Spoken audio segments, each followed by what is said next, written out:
Okay, welcome to our Backyard Wildlife Program for the Camano Wildlife Habitat Project. This is our 20th year of doing programs, so we're excited that you're here. And we're excited to have Shona Aitken come and tell us about how we can be better with the babies during the spring season. So before that, I want to tell you a little bit about our project on the island here. So Camano Island, our little mission is to create an island in harmony with nature, 1 yard at a time. And we do that because you can see all the habitat loss that has gone on in the past few years. So to fill in some of those areas that are no longer green, we can do that in our backyards and have our backyards link and restore some corridors. So that's what our goal is with the Camano Wildlife Habitat Project. So it's as it's a work in progress, and it's not necessarily easy to do, but it's quite doable. And if you look at the snowy picture on top, that was our yard in 1995, just after we moved to the island. And you can see we had our cedar tree and grass. And over the years, we have added things. So now it's a lush greenery up at the top of our hill and down the pathways where I live at our house, but up above the grass is gone, and we did that in stages. So you can see the left hand of the pathway. We started with that, and then we moved over to the right side, and now it's just an oasis with ground cover and shrubs as well as trees, and that is giving the layers that the wildlife needs. And so to have a wildlife habitat, you're providing the four basic needs of food, water, shelter, and a place to raise young. And what you plant in the yards, the food, shelter, and places to raise young, is all provided by the native plants. Even the water. If you have a snag or a nurse log or an old log, that has some water for the insects.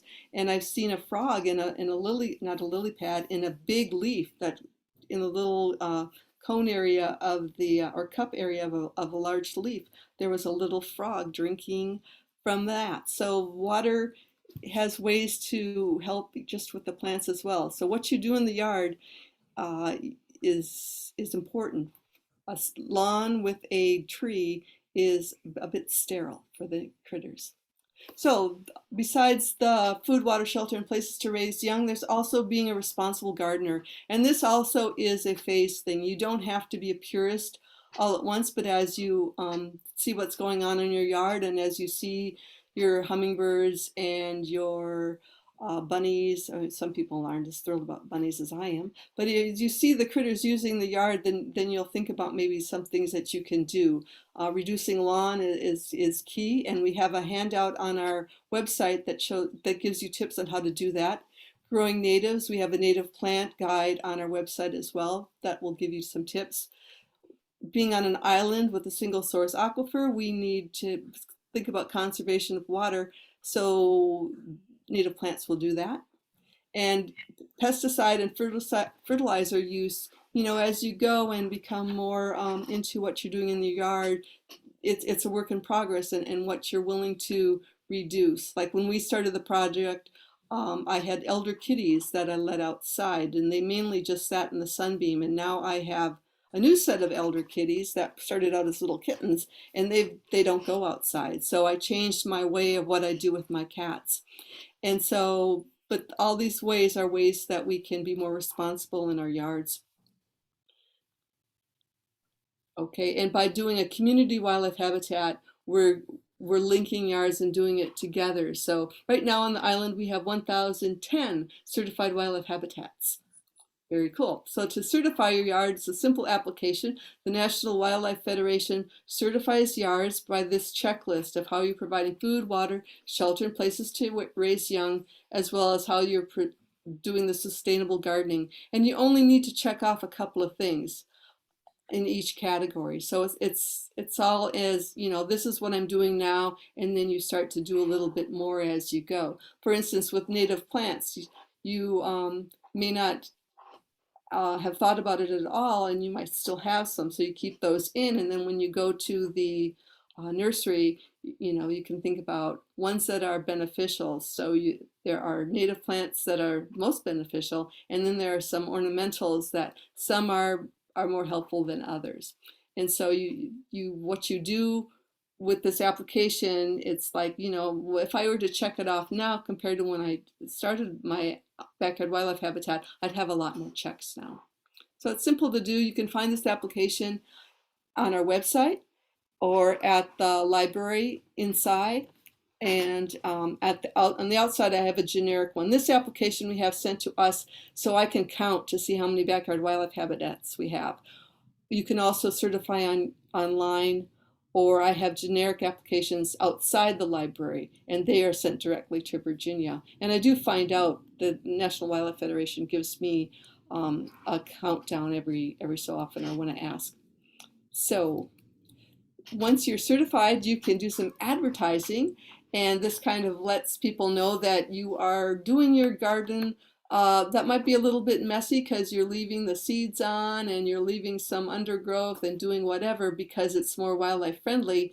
And then if you add a habitat sign, add some yard art, it all looks purposeful and explains that there's a reason it's not as pristine and it's a little more untidy because the critters need that untidiness for shelter as well as for food.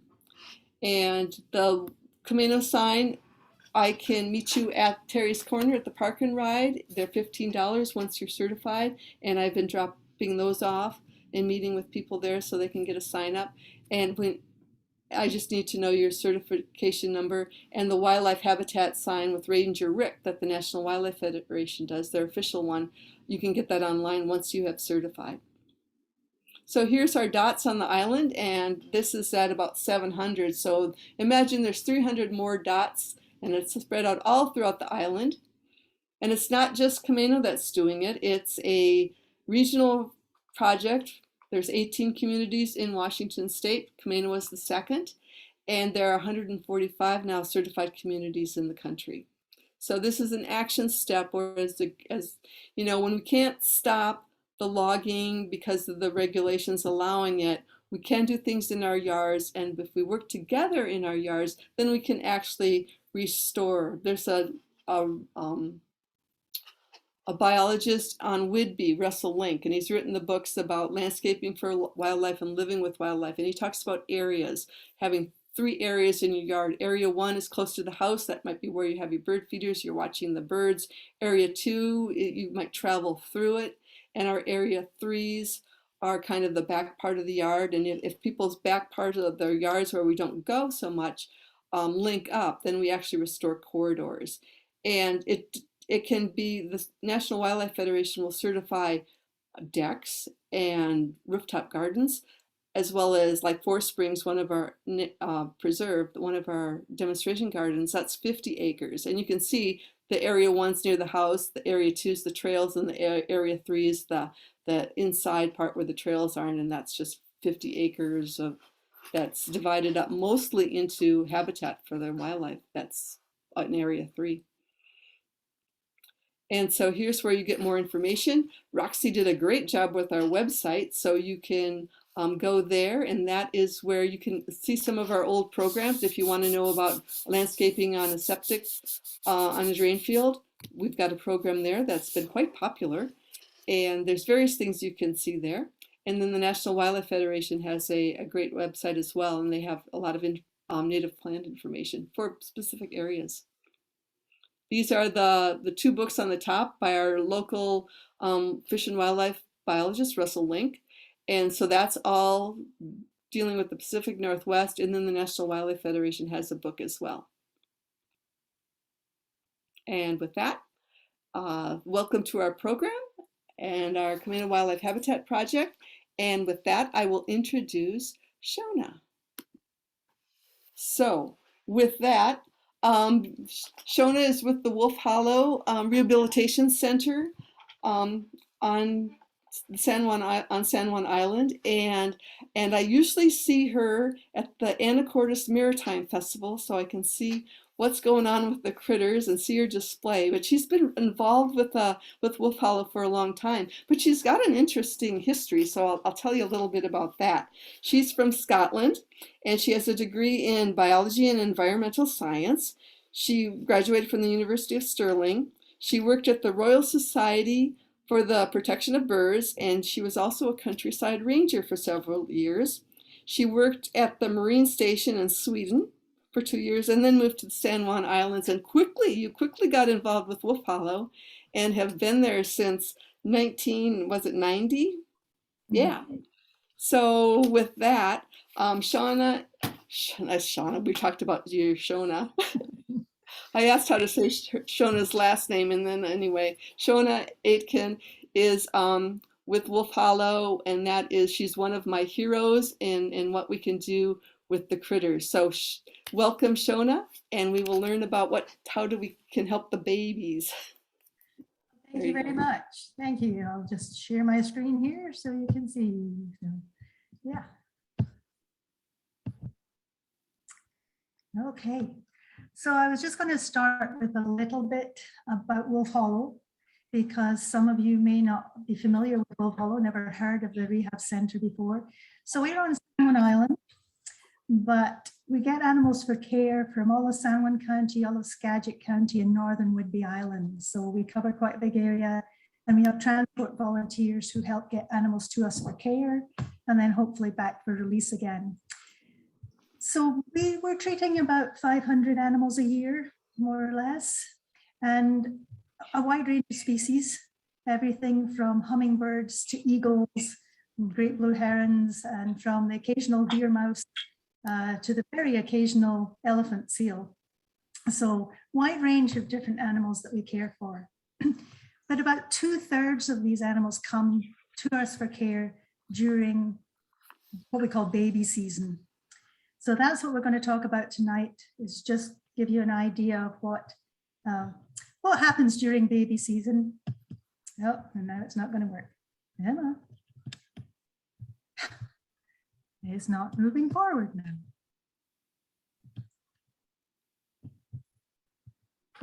Okay, it did earlier when we tested it. You know what I found? That's happened. There it goes.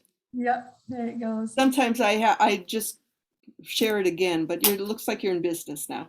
I hope so. We'll see. Yeah. Oh yeah, baby season. The busiest time for most wildlife rehab centers, because we can get injured animals at any time during the year. But in addition to that, we get lots of youngsters during the baby time because they're so vulnerable. They don't move as fast. They're much easier for dogs and cats to catch, etc. So when we think about baby season, we tend to think of, oh, when it's nice warm weather and the plants are blooming, maybe May or something. But actually baby season starts a lot earlier. There are a number of species that start the whole breeding process much, much earlier. So I'm just going to go through a general timeline of when different species arrive at the rehab center, why they end up coming, what are the reasons for them coming to us, and then a little bit about what we can do to lessen our impacts on these wild creatures. So looking at baby season, as I said, it's not just April, May and onwards, it's already started. There are a number of different animals that start very early.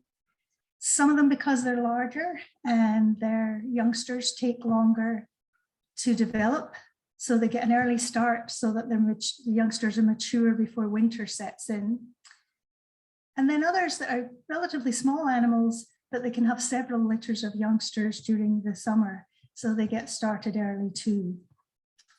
So one of the first ones is the great horned owl. And I'm sure you've probably heard them. During the winter, early in the year, you hear the deep woo sound echoing back and forward through the woodland as they're doing their courtship. And they don't usually build their own nest. They often take over the nest of a an old nest of a red-tailed hawk or a crow way up at the top of the tree. So they're not spending a lot of time building a nest. They get an early start. So they can be in the nest by January, have eggs by February, and some of the youngsters can have hatched in March. So very early in the year before we're even thinking about spring. And what that means is that if people are doing work in their woodland, taking down trees, doing that kind of work, then they can bring down a tree that has a great horned owl nest in it. That's what happened with this youngster. This little owlet, great horned owlet, came into Wolf Hollow early in April, and it was already about 3 weeks old or so. Its eyes were open, it was well, lots of down, and somebody had taken down a tree that had a nest in it. The sibling to this youngster did not survive, but this one was unhurt. And then it gradually grew. And great horned owls and some other birds too go through this stage where they've got most of their feathers and they're just beginning to flap around, but they can end up sitting on the ground before they are quite able to fly. They're a few days away from being able to fly, but not quite able to yet. They may sit up on logs or sit up on tree stumps. And that's quite a natural part of the process. But of course, people see them on the ground, think, oh dear, they must be injured, they can't fly, and want to rescue them. Well, usually the adults are still around, mom and dad are still around. And I would never recommend anybody trying to mess with a great horned owlet when mom and dad are around. That's asking to get hurt, because they're pretty good at protecting their youngsters. So this is a normal, natural stage for them. And so we encourage people, stand back and watch, come back and monitor if you're concerned, but please don't rush in and try to rescue it just because it's on the ground or near the ground. And, these youngsters are with their parents, are so looking after them, continuing to support them all the way through till maybe September time. And as you can see, the youngsters, even when they still have some down, take themselves very seriously.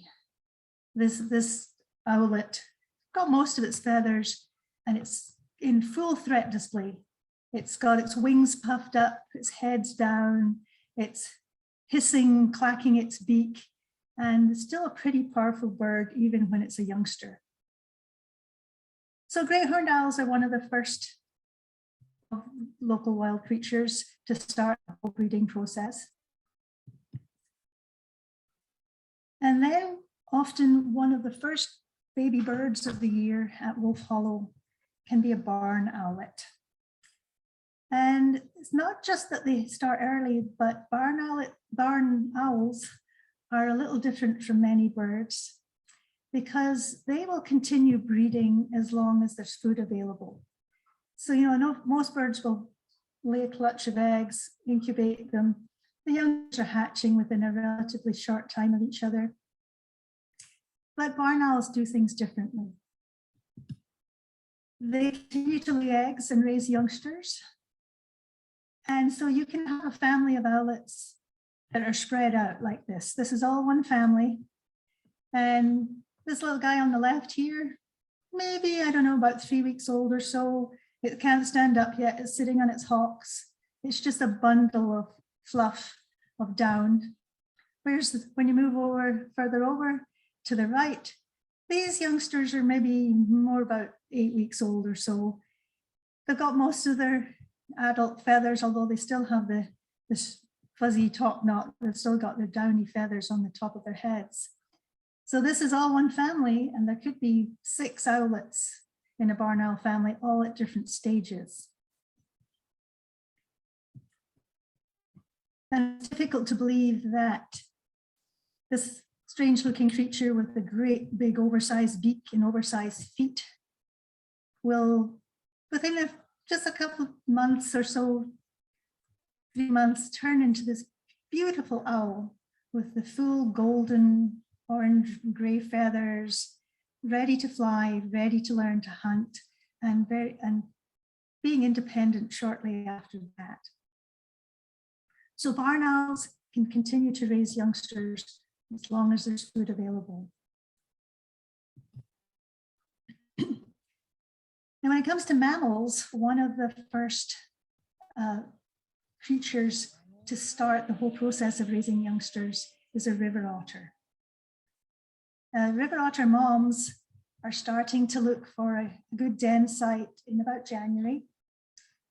And by February, they probably found a perfect place, and they're starting to bring bedding in, make it into a den so that they can give birth to their kits in March-ish. So normally this is not an issue because their usual den sites are a big tree cavity or a cavity under tree roots or between rocks. But with a lot more shoreline development, there's less of these places available, but there's lots of houses.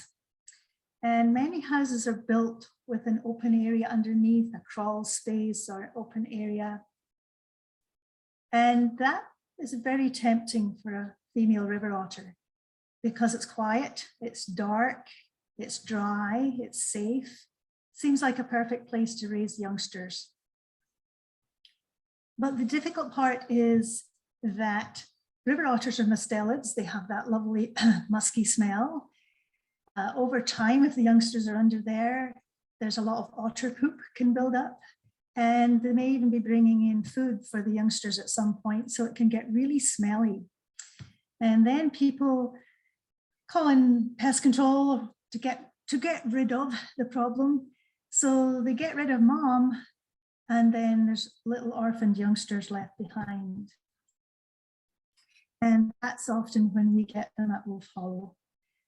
So you see the little guy on the left there is probably about 3-4 days old, still has a fresh umbilicus, a tiny, tiny youngster. And there were 4 of these that were removed from under a house.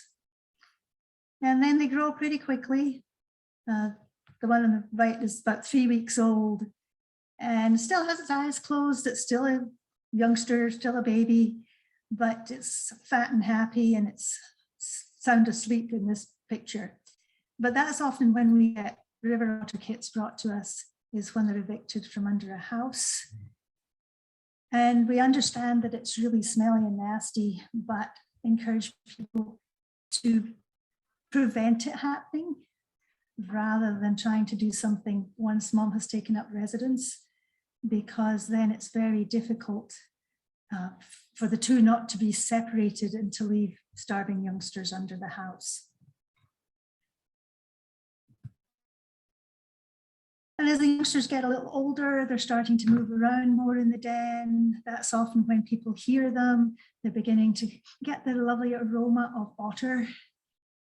And that's often when steps are taken to move these animals out. And it often happens with houses that are not lived in all year round, because in March, there's nobody there. It's nice and quiet and dark. And then people arrive in about June. And these otter kits don't go follow mom into the water until they're about 3 months old. So they're under there for quite a while. So that's the main reasons that we end up with otter kits that will follow. Well, getting into March, it's time for Eastern cottontail, often the first little mammals we get. And because their nests are on the ground in thick grass mat, they're really vulnerable to cats and dogs, but also to weed whackers and lawnmowers. So we often get calls from people who have been weed whacking some rough edges and have uncovered a whole batch of young cottontails. The good news is that they grow really quickly. So in about 3 weeks, they've gone from tiny little creatures with their eyes closed to fully developed little rabbits, and they're ready to be independent when they're about 3 weeks. But that means that mom can then go on to have another litter and another litter throughout the summer.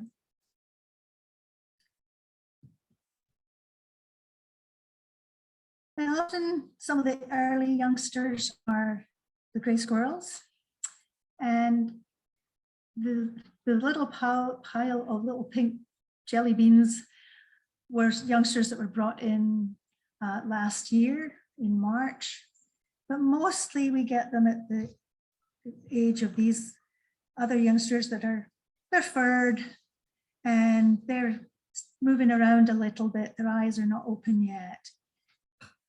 And often that's because cats are involved.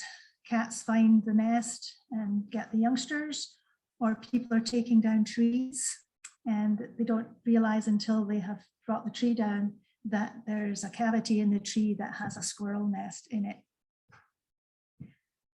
And also sometimes if mom is killed by a dog or by car, some of the older youngsters that are a bit more mobile start to move around in the den and they fall out and are found on the ground.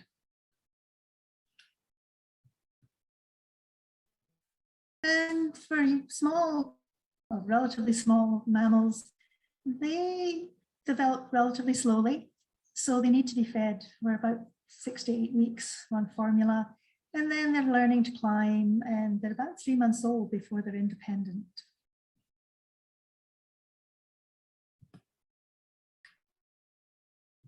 The native Douglas squirrels, beautiful little squirrels, they have a similar thing, similar development, and also similar issues.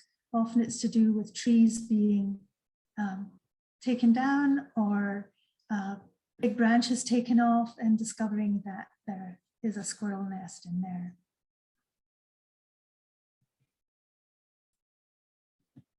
The bald eagles also get an early start on the whole process of raising youngsters.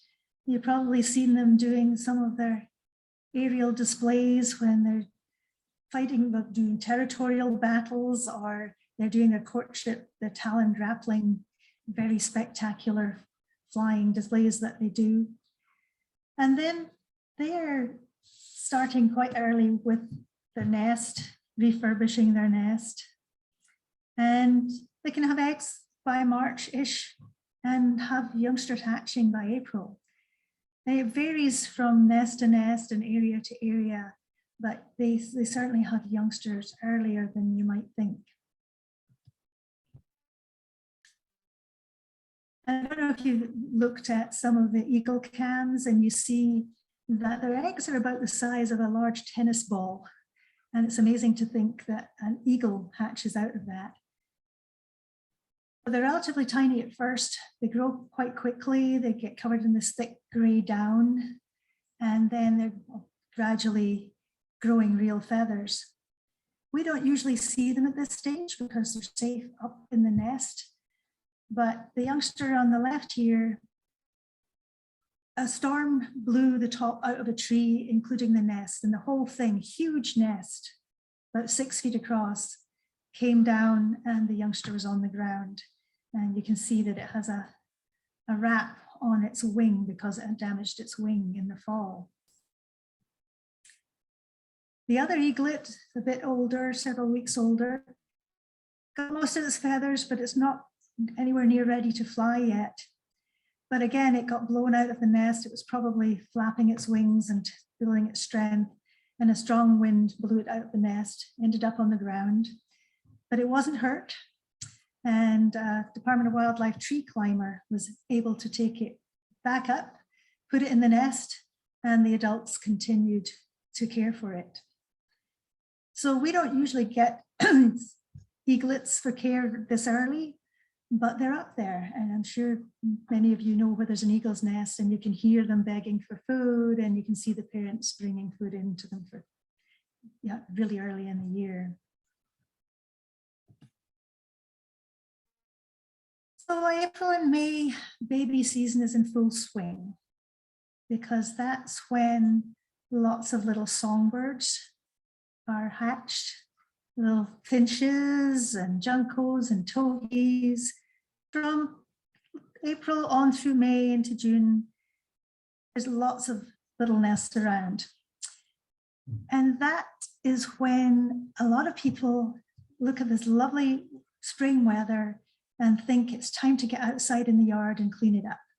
So, you know, they're maybe taking out some bushes, they're trimming trees, but there's all kinds of nests hidden away in there. And also people forget that nests are not just in trees and bushes. Many are more common songbirds actually nest on or near the ground too. So if you're doing that kind of work, you might possibly disturb or destroy a nest. And last year, a landscaper here on San Juan Island brought a handful of tiny nestling songbirds to us. She'd been taking out some bushes. She threw the bushes and twigs in the back of her truck. And it wasn't until she was unloading them at the other end that she discovered these little tiny nestlings on the floor of her truck. So she hadn't even seen the nest, didn't know it was there. But this happens a lot. It's one of the main reasons that we end up with these, you know, little songbirds of all kinds for care.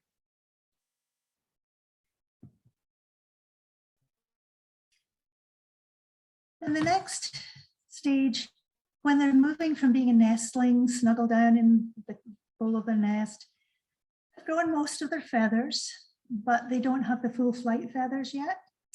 But they're coming out of the nest, they're hopping around on the branches nearby. And like human babies, they don't do it right all the time. They make mistakes. And sometimes they end up fluttering and flopping and hopping down to the ground. And they're hopping around on the ground. Normally they would then make their way up into a bush, up through the branches, up into a tree again. But people see them on the ground, unable to fly, and assume that they need help. And because, you know, there's cats around, there's dogs around, and these youngsters are vulnerable, but it's also a natural part of their development. So we ask people, well, maybe you could just scoop it up and put it into a low branch or low in a bush somewhere so it can make its way back up again, rather than picking it up and putting it in a box and trying to get to a rehab center. You can monitor from a distance to see if the parents are coming back and feeding them, because the adults will continue to feed them even when they're spread out through the branches nearby.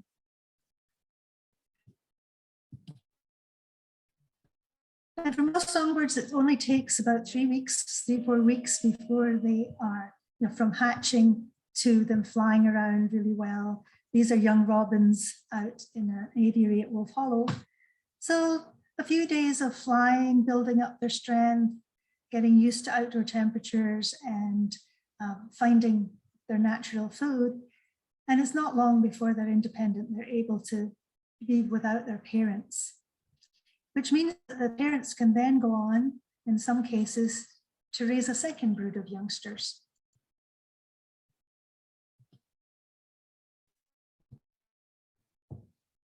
Now, April is about the month when most raccoon kits are born, and they're in dens usually, so they're invisible and most people don't even know they're there.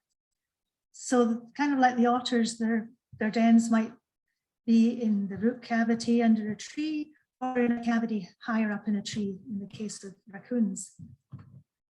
But also they will sometimes go into people's attics or crawl spaces, because it's a quiet, dark, warm, safe place to be.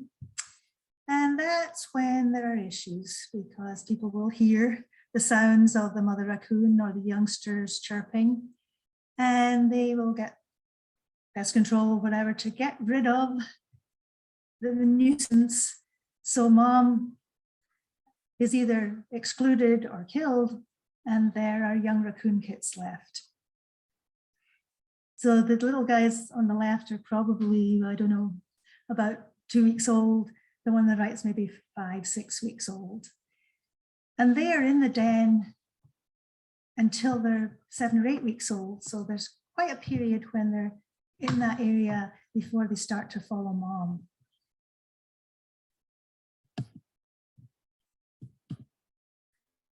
It's also when we get Virginia possums in the early part of the summer. Sometimes we get an individual youngster like this one. It's at the age when it would be riding on mom's back. So sometimes they get caught by cats or dogs. But mostly we get possum youngsters when their mom is killed by a car and she has a pouch full of babies. So we can get 6, 8, 10 young possums all at once when mom is killed.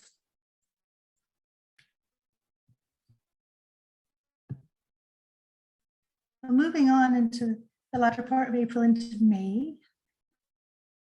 This is when most of the black-tailed deer fawns are born in our area. And the major issue here is that people are not familiar with the way deer raise their youngsters. They kind of assume that a baby should be with its mom. So a little fawn that's lying all curled up in the grass, there must be something wrong. It should be with mom. But actually, they're doing exactly what they're supposed to. Their little legs are too weak and wobbly for the first couple of weeks to be able to jump after mom through the woods. So their job is to lie very still and very quiet in a sheltered spot. Their spots are good camouflage. They don't have much of a scent. So that's their best defense against predators. And mom may be gone for 6 to 8 hours before she comes back to feed them. Maybe move them to a new spot or just settle them down in the same place again. So that's the normal routine. But if people find a fawn, they often want to rescue it. So we call it Bambi napping because they want to help the poor little creature. So we try to tell people, no, that's just fine. This is what they're supposed to be doing. And by the time they're about 3 weeks old, like the fawn on the right, their legs are stronger. They're able to follow mom, and then you'll see a doe with 1 or 2 fawns following after. The problem is that some moms leave their fawns in some weird places.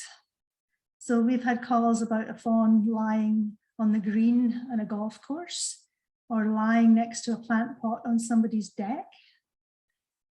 And the most difficult one to deal with is when a fawn is lying in the middle of the road and it won't get up. So of course people assume that it's injured. Usually what's happened is that the doe is crossing the road and the little fawn is tottering along on its little wobbly legs after her. A car comes around the corner, mom leaps off into the bushes, and the baby does the only thing it knows how to do. It drops to the ground and flattens out and holds completely still.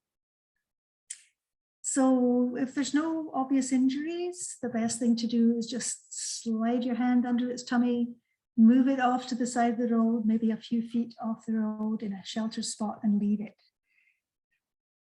Mom will wait till everybody's gone and then probably come back and collect your youngster.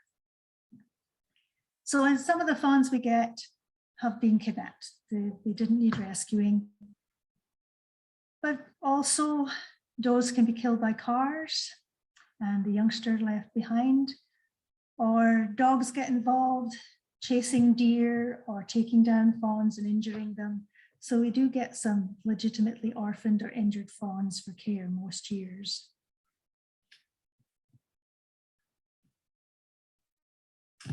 May is when we start to usually, well, April, May, when we get ducklings in.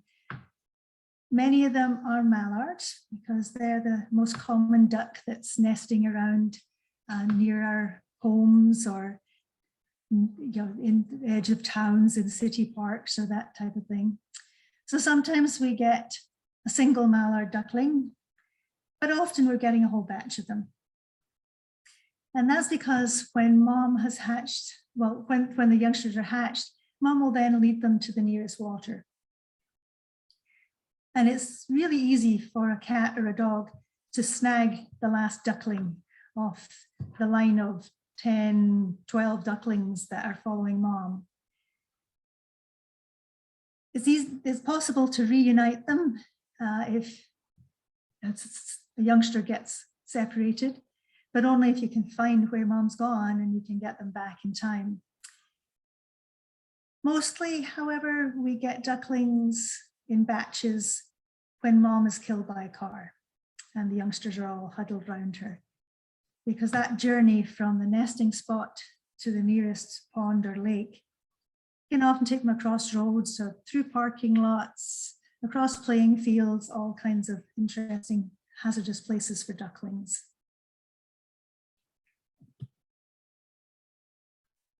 And on one occasion, we actually got all of them, mom and the ducklings, brought in for care because she had decided to build her nest on a rooftop garden, which was a nice, safe place to be. But when they had all hatched and she wanted to lead them to the pond, kind of difficult for ducklings. She could fly and fly down and was quack, quack, quack to encourage them to come along. But of course, there was no way down. So some, I'm not sure how they did it, but some intrepid person managed to capture all of them, got them to us. We checked them all out. They were fine. So we took them to a nice lake and let them go there so that she could raise her own babies. So mallards are usually the ducklings that we get most of. But occasionally we'll get some wood ducklings or little tiny hooded merganser babies. And they're much more delicate, much more high stress. So getting one of these to a rehab center is really important, because otherwise they just get so stressed that they won't survive. And you can see the little hooded merganser there. We have a feather duster so that it can snuggle into that the way it would into its mom's feathers. We sometimes put a mirror in so that a single youngster thinks it has company, and that's less stressful for it. So these are much more delicate types of ducklings.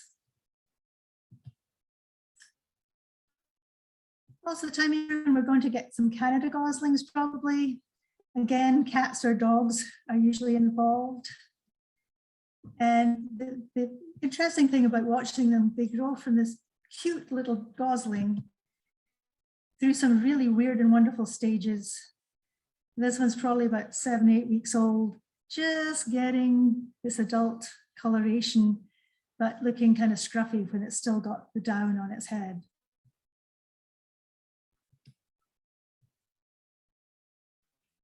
So by June, raccoon kits and river otter kits are starting to follow their mom. And that's the time when they're most vulnerable and when we get most of them brought in for care at the rehab center. They're just learning to climb, learning to run, learning to swim, but they're not very fast. They're not very agile. And they're also not very smart about the hazards of the world. So there are natural hazards, but also cars and dogs and all the human related ones as well. So this is the time when we get most of these youngsters brought in for care. Mom gets killed by a car, we get the babies. A dog attacks a youngster and injures it or attacks mom, and then we get some youngsters for care too. So this is a really awkward, vulnerable time for these youngsters. And then getting towards the end of June into July, we get nestfuls of baby swallows. These are tiny hatchlings. You can see there's even that unhatched egg still in that nest. The swallows tend to be a bit later than some of the juncos and towhees and robins, etc., because they're coming back here, they're going through the winter, coming back in the spring, finding a good place to nest, building their nest. And from the rehab point of view, there tend to be two types of swallows nest in different ways. The barn swallows and cliff swallows that build their nests, their mud nests under overhangs, up in eaves. And then the tree swallows and violet greens that nest in cavities. And both of these can end up being problems. The barn swallows and cliff swallows, sometimes up in a barn or under the eaves of a house, their mud nests are quite fragile. So if people are doing work on their house, they're having it pressure washed, they're doing something with the siding or the roofing, it's very easy for these nests to be damaged and to break and to fall. Sadly, there are also people who deliberately knock down swallow nests because they don't like poop on their deck. And that's kind of sad because there's a number of simple ways that you can prevent the swallow poop getting on your deck furniture, on your deck. People use cardboard and pieces of wood, various ways to catch the poop. And then you can just burn that later and the swallows can continue to nest. For the cavity nesting swallows, one of the issues we come across is that sometimes they go into uncovered vents, like dryer vents. And suddenly somebody is hearing little tweets and scrabbling noises a foot in from their wall in the vent of their dryer. They can't use the dryer, they're not very happy, they want these little animals removed. So again, that's some of the reasons that we end up with these youngsters for care. And last summer, we actually cared for quite a few swallows, babies, during that really hot period. Young swallows were leaping out their nests because they were so overheated. They were coming out of nest boxes, they were leaping out of nests under roofs because it was just so hot. They were trying to get away from the heat and they were coming out the nest before they were ready to go.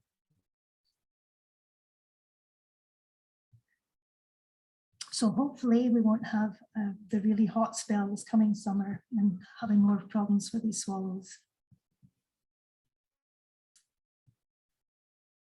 Late June, moving into early July, is harbour seal pupping season.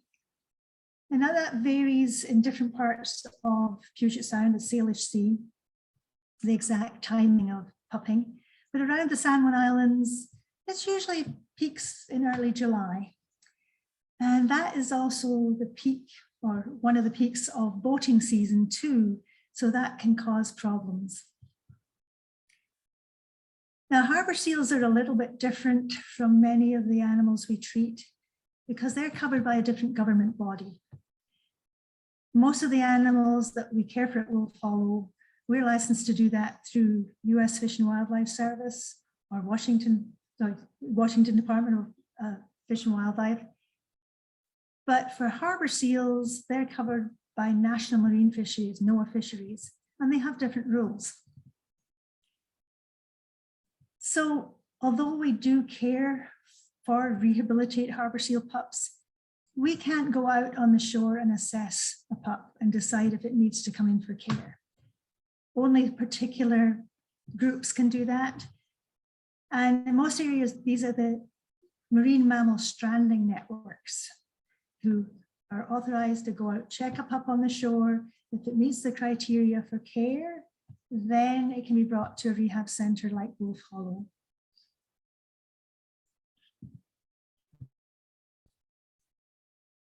And when we get the youngsters, they're usually less than a couple of weeks old. They should be with mom and they should be putting on a couple of pounds of weight every day because they're drinking her high fat milk. They're only with mom for 3 to 6 weeks or so, and they go from about 20 pounds birth weight up to about 50 pounds weaning weight during that time. So they're taking in a lot of calories and growing fast. But if they get split up from mom for some reason, then they lose weight quickly. They get weak, they get cold because they don't have the blubber layer, and they don't want to stay in the water, so they come up on the shore and they're lying on the shore. And that's when people call about them. That's when the stranding networks go out and assess them. So when they come to us, they can be really skinny. You can see the ribs showing on one of them, and a really, hip area here is very skinny on this one. They can have wounds, often from dogs. They can have infections of their umbilicus because they're lying in dirty sand rather than being out in the salt water. So they're in pretty bad shape often. But after a few weeks of intensive care, they usually recover. And then it's putting them out into pools and feeding them lots of fish until they look like this. So this pup probably weighs about 50, 60 pounds, is catching live fish on its own, and it's ready to go back out into the wild again. And so we can imagine that carrying them down to the water is quite a challenge because they're pretty heavy by this time. So they're only with their mom for 3 to 6 weeks, and then they're on their own. She doesn't continue to care for them. So the ones that are rehabilitated are not at a huge disadvantage because they, again, have to learn a lot from after they go back out into the wild again. One of the things we often see in July, or middle to late summer, are fledgling raptors. There's a young bald eagle on the left and a young red-tailed hawk on the right there. When they're making some of their first flights, they can fly, but they're not very good at it. And they're not very agile, they're not very maneuverable, so they make mistakes. There's all kinds of hazards out there, some of which are natural, but there's also power lines and fences and cars, a whole bunch of things that they have not learned about. And so this is a time when we get a few of these fledgling raptors in with wing injuries or head injuries because they're just not experienced enough to deal with all the man-made hazards.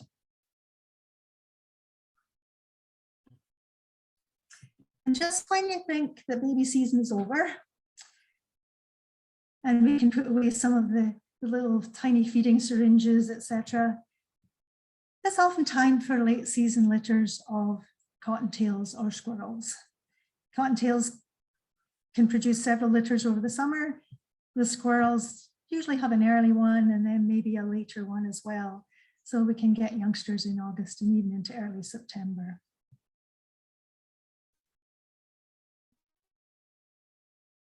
By October, November, some of the animals like raccoon kits, otter kits are well grown. They can stay with mom all the way through fall, even into winter, because they're learning from her good places to shelter, good places to find food. And so these youngsters by about November time may be venturing off on their own. And just like the raptors, this can be a time when they get into trouble because they discover it's not as easy to find food as mom makes it look. So they end up taking risks that adults wouldn't do. They end up coming onto a deck to try and get food out of a dog dish or coming too close to people because they are just desperate to find food. And there's a bunch of young river otters that have just been released. They will probably stick together in this batch through winter and maybe into spring. Similarly with the deer fawns, they come in May, they're born in May. This is what they look like by fall. They have their winter coat. By about September, they're physically independent of mom, they're weaned, but they often stick with her through fall and maybe into winter because she knows the good places to shelter and the best places to find food. So they're learning from her as long as she will allow them to be with her. So that gives you an idea of the time when different animals come in. And you'll notice the recurring theme throughout the main causes of these animals needing help. There's just a few that cover the vast majority of young animals that come in for care. These causes listed here. Cats, catching little songbirds, small mammals, and they have some really nasty bacteria on their teeth and claws. So a little bird that's caught by a cat needs help as soon as possible. It can die from the infection in 24 to 48 hours, even if it's not badly hurt. And then with dogs, they just love to chase things. So they can chase deer, they can take down fawns, they can grab otter kits and raccoon kits, they can dig up nests of baby rabbits. So baby season is a good time to keep pets under control, keep cats indoors, keep dogs on leash, and reduce the chances that they'll do damage. We mentioned the cars, everything from songbirds to deer that get hit by cars. We get the injured animals, but also the youngsters left behind when mom is killed by a car. And yard work and construction work, the difficulty with that is the timing. It's very tempting to do all that when it's nice weather in the middle of summer, but that's the time when there are lots of nests around. So if it's possible to do it at other times of the year, maybe towards like August, September, October, rather than April and May, that reduces the chances of destroying all kinds of nests. And the nest destruction, I'm talking about deliberate, when people deliberately destroy nests, like the swallows because they don't like poop on the deck. There are alternatives that are relatively simple so that you can enjoy the swallows, they can continue to scoop around and catch all these insects, and you don't have unsightly blobs of bird poop on your deck. The eviction from houses, the main solution to that is prevention. To look at your house and go, yeah, that vent is uncovered. I could cover that up better. Or I can do something to cover that opening securely so a river otter can't get in under there and raise its youngsters.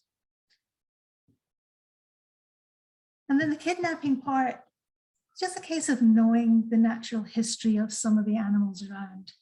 It's okay for deer fawns to be on their own for the first couple of weeks. They're lying nice and curled up. Mom will be back to feed them when nobody's looking. That's okay, they don't need to be rescued. So what can we all do? Well, we've mentioned most of them already, but keeping cats and dogs under control, especially during baby season, when all these youngsters are moving more slowly. Doing major yard work in the fall and winter rather than early spring and summer. Driving carefully, recognizing that a mother animal is going to be moving more slowly because she's shepherding her youngsters. And if you see a doe crossing the road, there may be one or two fawns following closely behind her. Don't rush into rescue. If you see an animal you think needs help, unless it's in the middle of the road or in a cat's mouth or something, take a moment to look and to think, does it really need help?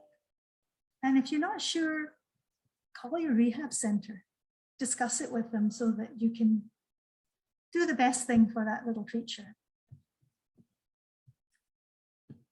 Looking around your house in the fall to block up these vents or cover these vents, block up any gaps way before it's springtime.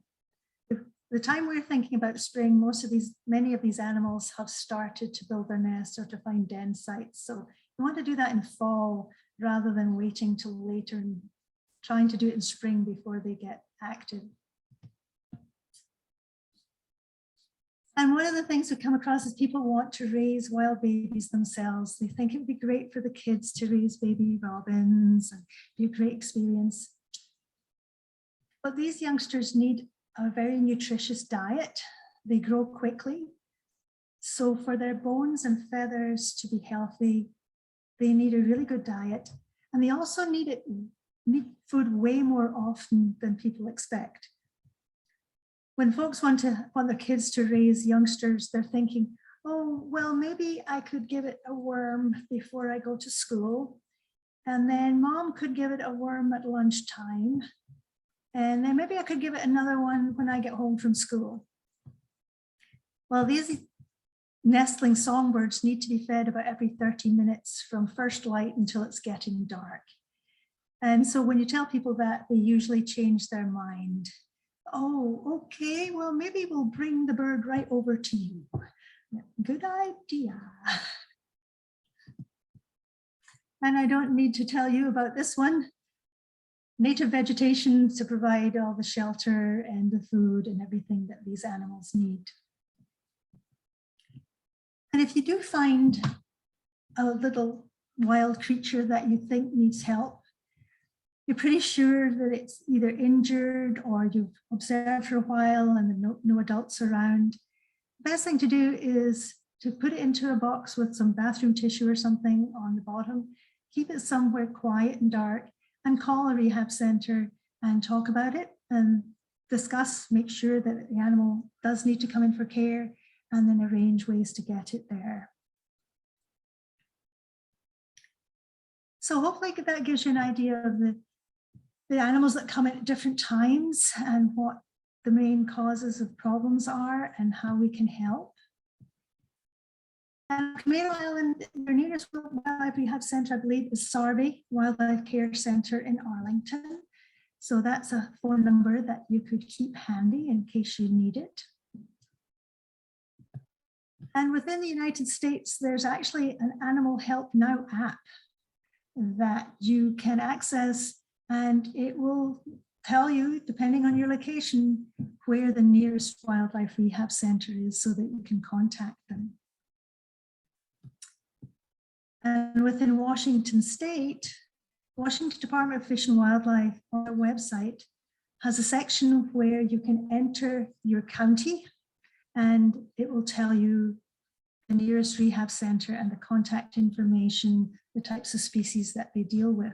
So you have various resources that you can use if you do come across a little injured or orphaned wild creature. So thank you very much for listening. I hope that you got some good information from that. And I'll be happy to answer any questions. I'm going to stop sharing my screen so that if anybody has questions, we can do that.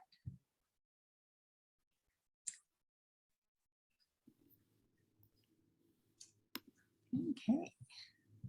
So feel free to unmute if you'd like to ask questions verbally, or you can type them in the chat, and Val and Shona will, Val will tell Shona. And if you show your pictures, it would be nice so that we can, it'll be more personal when you ask questions and whatnot. I will look, I'm looking at the chat as well as the, you can unmute. I will mention, Shona didn't mention the Wolf Hollow, but I have the Wolf Hollow address and phone number. They have helped with seal pups because not very many wildlife, I think it's just you and Paws, isn't it, that do seal pups? There's now a group called SR3 that just started this year. They're a specialized marine mammal rehab center. So they're available for a range of things, harbor seal pups. They have a fur seal as well that came from San Juan Island. So the SR3 is now available too. Okay. Okie doke. Well, I know that Wolf Hollow and Sarve and the others and Paws and the other spots, you guys are my, oh, you give me hope for the critters because they're so, I mean, it's hard enough, but with all the human impact, it's so nice to know you're available to help the critters. So I have a question. So how many animals do you have? What's the lowest and what's the highest? Are there dozens or? Yeah, in the middle of summer, the peak of baby season, we can have maybe 80 animals in care on any day. In the winter, when it's quieter, well, right now we have two. We have two. Oh. Okay. Yeah, we have a great horned owl and a saw-whet owl right now. So a big change from the peak of the summer season to the winter when we're just dealing with injured adult animals. Okay. So I'll bet you celebrate when you get down that low, huh?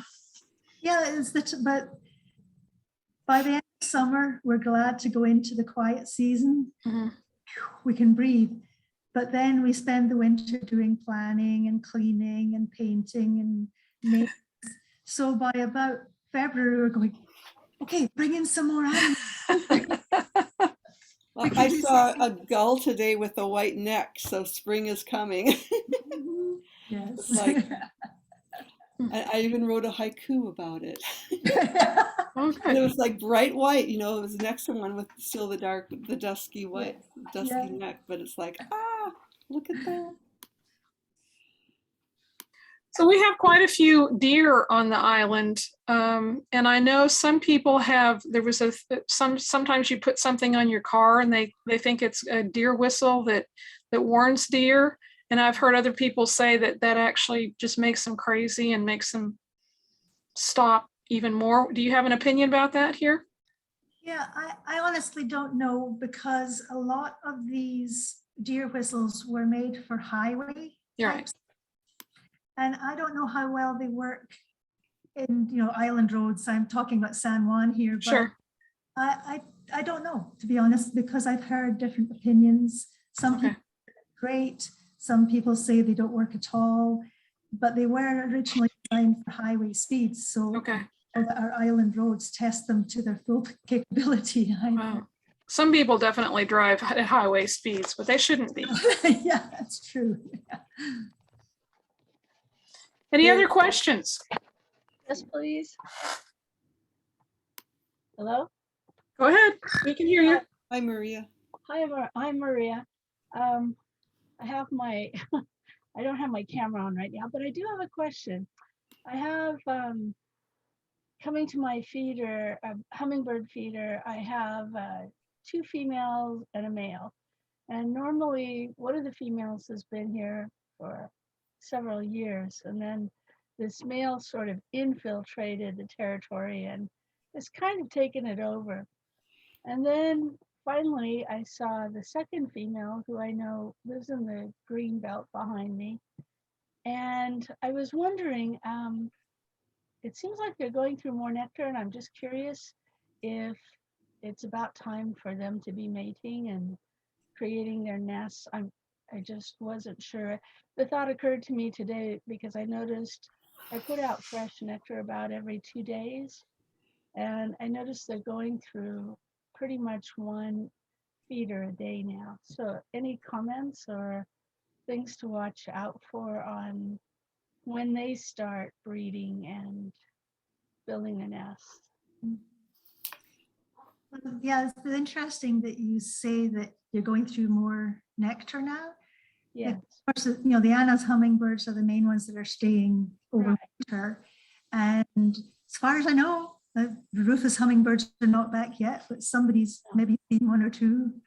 But what I've experienced is that we start going through much more nectar when the Rufus hummingbirds are back, and all of the hummingbirds are getting geared up for spring. So they're maybe starting that, but Yeah. it might be a little bit early even for the Annas. They are earlier because they're feeding all winter, but they might be. I honestly don't know. Maybe somebody else who's listening has a better idea of when the Annas will start revving up for the breeding season. If I might add one comment, for me, the Rufus hummingbirds and all the swallows are my harbingers of spring and summer. And then come autumn, September-ish, October-ish, the snow geese and the tundra swans are my harbingers for autumn and winter. And I usually tell people that, especially if they're just beginning to bird or they're asking me questions about things. And it's just like, I don't know, I guess I'm a bird brain or bird nerd, but it just gives me so much joy to see their arrival and what each season brings with it. So yeah. Anyway, but thank you very much for providing this information. And I've had a few occasions like that. Like, about 10 years ago, I almost stepped on a Harbour seal pup on the beach on that English boom. I didn't see it. I was just walking along, and it mixed into the gravel so well. And all of a sudden I stopped and I almost had a heart attack. I was the only one on the beach. And then right after that, I saw a car. I was the only one down there, and I saw a car pull in, and a couple got out, and they had a dog off leash. And so I was ready to leave anyway. And I mentioned this to them, and I was really impressed how responsive and responsible they were, because as soon as I told them there was a Harbour seal pup and how far down the beach it was, they immediately took their dog and got in the car and left. Oh, good. Yeah. But I've also seen some sad things. A few years ago, I went to English Boom, which is one of my haunts. And maybe you know about people poisoning ducks. I found I photographed it and sent it to Fish and Wildlife. There were like a dozen mallards, males and females, and one snow goose. There was no, from what I could see, no shotgun wounds or bullet entry points. But I was horrified because they were dumped right at the parking lot there, right where people walk on the beach. And it just, it broke my heart and it made me so angry. But there was nothing anybody could do at that point. And someone on the island had told me that they had neighbors who would poison the ducks when they got to be too many on their property. I was just curious, have you heard anything like that happening before? Yeah, I haven't. I have, yeah, that's a new one. I had not heard of anybody doing that kind of thing.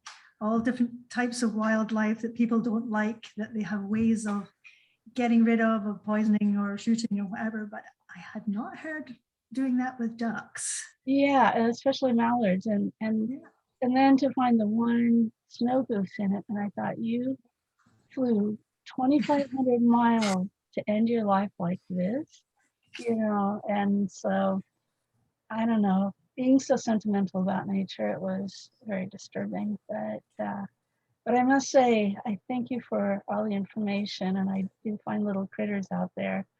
And I can say that after 15 years of getting into birding, I've become a total fanatic, and I've already was into photography for 40 years. And it's just like having the marriage of these two passions. It's Very cool. it's good for my mental health. Yeah. But anyway, I'll sign off and thank you. And Thank you. And thank you. I'll look forward to your next appearances. Then there was a couple of things in the chat. Another thank you for offering this training. It's very informative. And then Christina, and she's still here, she has a question about some deer just devoured all our new shoots of hyacinths that just came up. I hate that. What can we do? Yeah. Well, that's the difficult thing, is these green shoots are just the most tempting thing, with the first little green shoots. And that's the issue, is that unless something is behind a deer fence, these little shoots, oh yes, they're going to get nibbled on, unfortunately. So there are ways of protecting them with, sort of wire mesh covering over the top for the initial stages, so that the deer can't just nip them as they walk by. And your rabbits do the same thing. They just nip the tiny little green shoots. So there's ways of protecting them like that. But unprotected otherwise, I don't know that there's much that can be done, because all it takes is just a little nibble as they pass, and they've destroyed all the shoots. So yeah, fences or wire mesh or something like that. It's the only thing I can think of to prevent that happening. They're also, go ahead, Val. My theory is it's just delightful to be able to have the deer here, so you share. There are also sprays that have like the egg yolk sulfur smell. There's certain sprays that are supposed to keep them away. Of course, deer don't always read the labels, but and some of them are more rain resistant than others. Some you can make your own concoctions, which is really nasty. Cayenne pepper and garlic and rotten eggs. Yeah. But you can, the easy thing to do is to buy it. Maybe the country store would have it, I'm sure. But sometimes you have to spray it between every rain shower, and that's not really feasible around here. But some are meant to stay on longer. Yeah. Maybe other people can comment about what brands that they've used that I've kind of given up trying. So. Well, Christina said her hair didn't work. Deer sting Yeah. didn't help, neither did her hair. But she said, too bad they're so cute. Yeah. Yeah. But there's a book called Gaia's Garden, and the way that fellow handled deer was he had a hedge, and on one side he had things that he liked, on the other side he had things the deer liked, and I'm not sure how well that worked, but there was somebody that came and spoke to us, and that's how she did the slugs. You know, she had like slug what the slugs liked and what they didn't like, and it worked out, and she also just moved the slugs to her area 3. So Russell Link's book, Living with Wildlife, has some tips in there as well. And you can see some of that on the Fish and Wildlife website. Yeah. And I think it's, you said before, if the more native vegetation there is, so that they can nibble on the green shoots of the native vegetation, the less likely they are to nibble garden plants. It's still going to happen, but they're just going to test anything green. So if they have more of an option, a smorgasbord there, they maybe do less damage to your garden plants. Yep. Any other questions? There's none in the chat. Okay.